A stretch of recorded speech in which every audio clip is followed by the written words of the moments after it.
What do you do when God promises you something and decades pass without a single sign? Abram had heard God's voice. He had left everything familiar. He had walked through deserts, valleys, and foreign lands. He had believed even when belief felt like a battle. But now he is nearly 100 years old. Sarai is 90. Their bodies whisper, impossible. But God whispers, not yet. And everything is about to change. Abram sits outside his tent, watching the horizon fade into gold. He has followed God for 25 long years. He has built altars. He has trusted. He has waited. Then one day, 3 mysterious visitors arrive. Their presence feels heavenly, like the desert itself is holding its breath. One of them speaks, "Where is Sarai, your wife?" Abram answers, "In the tent." Then the visitor says words that shake the air. "I will return to you in due season, and Sarah will have a son." Inside the tent, Sarai hears it, and she laughs. Not out of disrespect, but out of disbelief.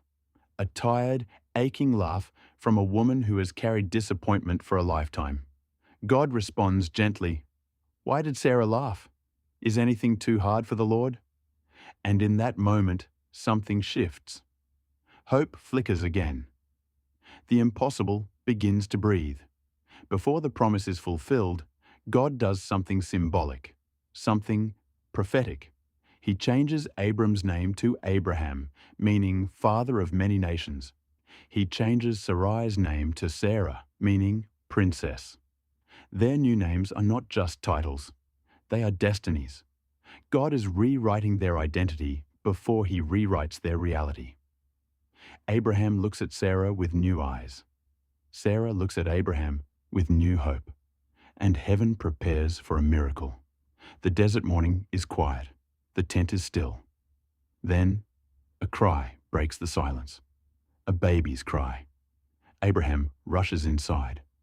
Sarah is holding a newborn boy, tears streaming down her face. Her barren arms are full. Her empty years are redeemed.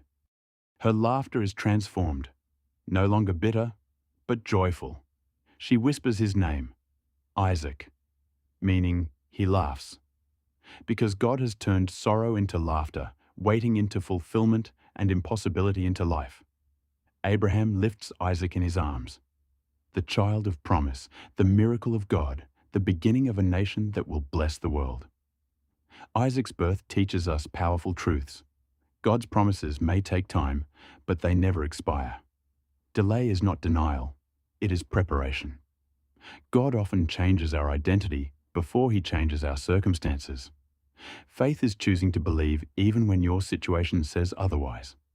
In our daily lives, we apply this story by trusting God's timing, refusing to give up on his promises, and remembering that he specializes in the impossible. Isaac grows. Abraham rejoices. Sarah laughs again. The promise is alive. But then, God asks Abraham to do something unthinkable, something that will test his faith more deeply than the waiting ever did. Take your son, your only son Isaac, and offer him on a mountain I will show you. A father's heart breaks, a son's destiny hangs in the balance, and the world holds its breath. If this episode moved you, go back and watch the previous episodes. From creation to Adam and Eve, Cain and Abel, Noah, Babel, and God's promise to Abraham. And see how God has been writing redemption from the very beginning. Share this story with someone who needs hope today and stay tuned for episode 8. Because the greatest test of faith is about to unfold.